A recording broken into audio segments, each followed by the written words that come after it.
ये कहानी है एक गांव की जो घने जंगलों से घिरा है।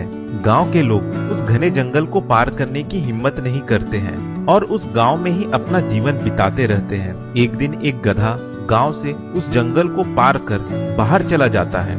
यह बात कुछ दिनों में गांव वालों को पता लग जाती है और सारे के सारे गांव वाले उस बारे में बात करने लगते हैं।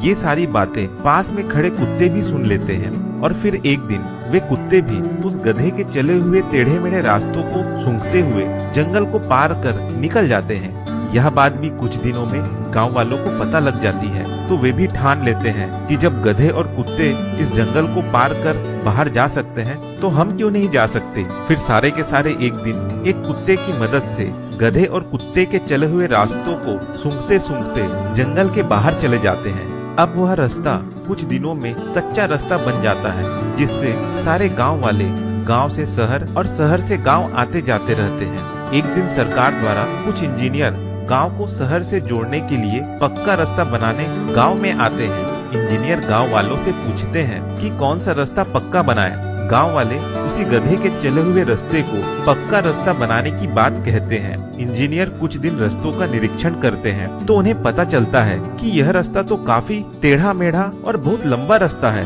जबकि उससे छोटा रास्ता शहर को जोड़ने वाला तो दूसरी तरफ से है। इंजीनियर उन गांव वालों से पूछते हैं कि ये रास्ता शहर को जोड़ने वाला आप लोगों को किसने बताया। गांव वाले कहते हैं कि कई साल पहले एक गधा इस रास्ते से गुजरा था, उसी रास्ते पर हम आज तक चल रहे हैं। इंजीनियर कहता है तो आप लोगों ने आज तक नया और छोटा रास्ता खोजने की कोशिश नहीं की। गांव वाले कहते हैं नहीं। इंजीनियर कहता है जिस रास्ते में आप लोग चल रहे हैं वह रास्ता बहुत टेढ़ा मेढ़ा और लंबा है, जबकि उससे छोटा और सीधा रास्ता तो इधर है, जिसमें चलकर आप अपना समय और ऊर्जा दोनों बचा सकते हैं।